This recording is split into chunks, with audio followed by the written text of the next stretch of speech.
নমস্কার বন্ধুরা, গার্ডেনিং সংক্রান্ত বিষয়ে নতুন আপডেট দিতে আপনাদের সামনে চলে এসেছি। আমি তনয়, আর আপনারা দেখছেন YouTube channel garden touch of greenery.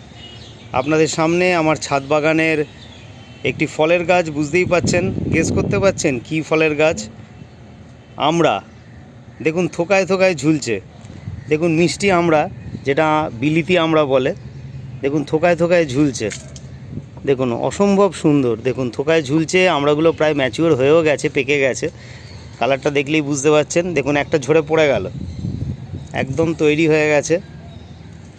অসম্ভব সুন্দর আমড়া। দেখুন থোকায় থোকায় ঝুলছে, অথচ গাছে কিন্তু দেখুন, এখানেও দেখুন একটা থোকা। গাছে কিন্তু দেখুন পাতা কিন্তু বিশেষ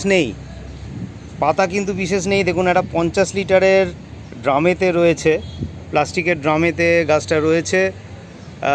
এখানে দেখুন আবার নতুন করে মুকুলও এসে গেছে। দেখুন ফুল ফোটার অপেক্ষায়, কালকেই হয়তো ফুলগুলো ফুটবে। অসম্ভব সুন্দর মুকুল।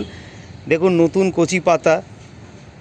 আর এত প্রচণ্ড গরমে এখন কলকাতা তার পার্শ্ববর্তী অঞ্চলে, আমার বাড়ি দমদমের আশেপাশে, এই সব জায়গায় 40 ডিগ্রি, 42 ডিগ্রি, 43 ডিগ্রি টেম্পারেচার যাচ্ছে। অথচ দেখুন পাতা কিন্তু যথেষ্টই সবুজ, কচি পাতাও কিন্তু যথেষ্ট সবুজ।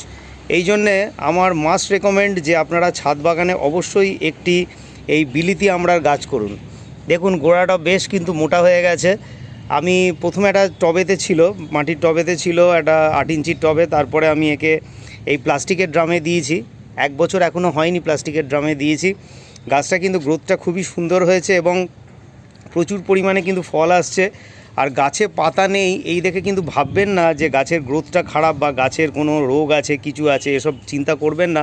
এই আমড়া গাছে কিন্তু একটা কথা আপনাদের বলে রাখি, শীতে কিন্তু সম্পূর্ণ পাতা ঝরে যায়। তখনও কিন্তু এরকম ফল ঝুলে থাকে, ফল হয়তো ঝুলে থাকে, কিন্তু সব পাতা ঝরে যায়। এবং আপনার এই আবার নতুন করে গরমের শুরুতে আবার কিন্তু পাতা বেরিয়েছে এইটুকুই, এরপরে আরও বেরোবে। কিন্তু এরকম কিন্তু ফল কিন্তু ঝরে রয়েছে এবং আবার কিন্তু আপনার ফল আসবে, মানে ফুল যেহেতু ফুটছে, আবার এখান থেকে নতুন ফল আসবে।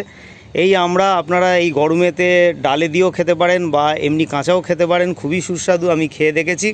তাই আমার মাস্ট রেকমেন্ড আপনারা ছাদ বাগানে এই একটি মিষ্টি আমড়ার গাছ অবশ্যই করুন। এই গাছ কিন্তু মেনটেন করা খুবই সোজা, খুব একটা রোগভোগ এতে দেখা যায় না, পোকামাকড় উপদ্রবও কম যদি ভালো করে দুবেলা জল স্প্রে করেন, এবং খুব কম যত্নে কিন্তু আপনারা এই গাছ কিন্তু করতে পারবেন।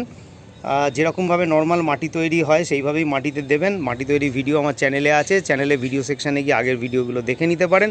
তাহলে বন্ধুরা আপনারা আপনাদের ছাদ বাগানে অবশ্যই একটি আমড়া গাছ করুন, তাহলে কিন্তু আমড়া আর কিনে খেতে হবে না। এরকম কিন্তু সুন্দর আমড়া কিন্তু সারা বছরই আপনাদের গাছ থেকে ঝুলবে।